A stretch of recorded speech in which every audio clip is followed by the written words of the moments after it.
DSP ఇంట్లో ACB దాడులు, భారీగా బుల్లెట్లు, వెపన్ సామాగ్రి లభ్యం, పెద్ద మొత్తంలో ఆస్తుల పత్రాల గుర్తింపు అట. ఒక ఈయనే ఏసీబీ డిఎస్పీ ఇంట్లో ఇల్లీగల్ భారీగా బుల్లెట్లట.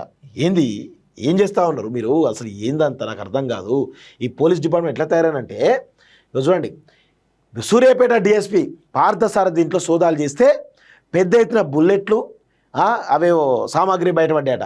సో పార్థసారథి లంచం తీసుకుంటూ ఏసీబీ అధికారులకు పట్టుబడ్డ విషయం తెలిసిందే. మంగళవారం హైదరాబాద్లోని హయత్ నగర్లో ఇంట్లో ఇతర ప్రాంతాల్లో ఏసీబీ అధికారులు సోదాలు నిర్వహించారు. ఈ దాడులో పెద్ద మొత్తంలో ఆస్తులకు సంబంధించిన పత్రాలను ఏసీబీ అధికారులు గుర్తించినట్లు సమాచారం.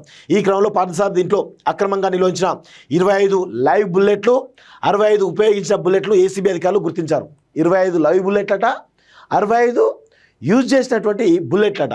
సో ఇంట్లో అక్రమంగా బుల్లెట్లు ఉండడంపై ఏసీబీ అధికారులు మురళి హయత్ నగర్ పోలీసులకు ఫిర్యాదు చేశారు. ఈ మేరకు కేసు నమోదు చేసుకున్న పోలీసులు దర్యాప్తు చేపట్టారు.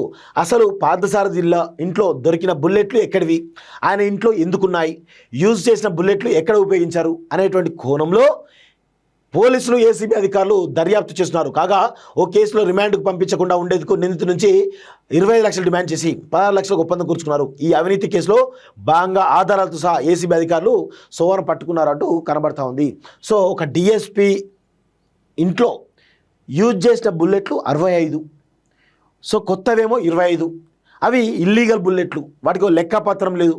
ఆ బుల్లెట్లు ఎక్కడి నుంచి వచ్చినాయి, డిఎస్పీకి ఎవరి ద్వారా వచ్చినాయి, ఈ విషయాలన్నీ కూడా తెలవాలి. ఎందుకంటే ఒక డిఎస్పీ ఇంత ఇల్లీగల్గా వ్యవహరిస్తాడా? తన ఇంట్లో అనధికారికంగా బుల్లెట్లు పెట్టుకోవడం గల కారణాలు ఏంటి, ఏం దందాలు చేస్తూ ఉన్నాడు, ఎవరిని చంపడానికి ట్రై చేస్తూ ఉన్నారు, ఇవన్నీ కూడా తేలాల్సిన అవసరం అయితే ఉంది చాలా స్పష్టంగా. విదేశాల్లో ఉన్నత విద్యను చదువుకోవాలని అనుకుంటున్నారా? అయితే వెంటనే ఫ్లైగ్రాడ్ ఓవర్సీస్ ఎడ్యుకేషన్ కన్సల్టెన్సీని సంప్రదించండి. మీ విదేశీ కలలను సాకారం చేసుకోండి. ఫ్లైగ్రాడ్.